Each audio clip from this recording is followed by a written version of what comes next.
Nagsimula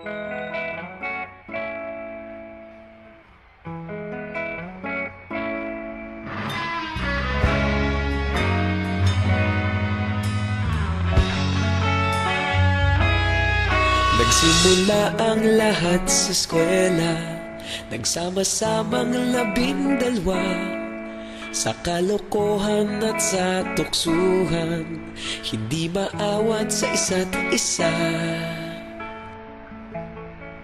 Madalas ang standby sa cafeteria, isang barkada na kay saya. Laging may hawak-hawak na gitara, konting udyok lamang kakanta na. Kay simple lamang ng buhay nun, walang mabibigat na suliranin. Problema lamang laging kulang ang datong. Sana napunta ang panahon? Sana nga ba?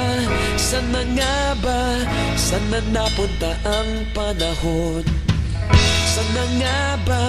Sana nga ba? Sana napunta ang panahon? Sa unang ligaw kayo'y magkasama, magkasabwat sa pambobola. Walang sikreto kayong tinatago, okay sarap ng samahang barkada. Nagkawatakan na sa kolehiyo, kanya-kanya na ang nilakaran. Kahit minsanan na lang kung magkita, pagkakaibigay hindi nawala. At kung saan na napadpad ang ilan, sa dating eskwela meron din naiwan. Meron pa ngang mga ilang nawala na lang, nakakamiss ang dating samahan. Sana nga ba? Sana nga ba? Sana nga bang barkada ngayon? Sana nga ba? Sana nga ba? Sana nga bang barkada ngayon?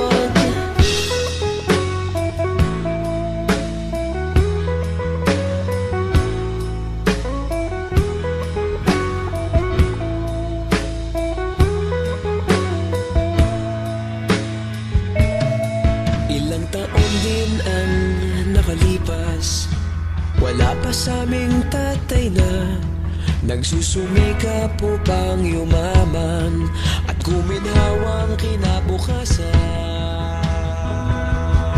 Paminsan-minsan kami nagkikita, mga naiwan at natira. At gaya nung araw namin sa eskwela, pag magkasama'y nagwawala. Napakahirap malimutan ang saya ng aming samahan. Kahit lumipas ng ilang taon, magkabarkada pa rin ngayon. Magkaibigan, magkaibigan, magkaibigan pa rin ngayon. Magkaibigan, magkaibigan, magkabarkada pa rin ngayon. Magkaibigan, magkaibigan, magkaibigan pa rin ngayon. Magkaibigan, magkaibigan, magkabarkada pa rin ngayon. Magkaibigan, magkaibigan, magkaibigan pa rin ngayon. Magkaibigan, magkaibigan,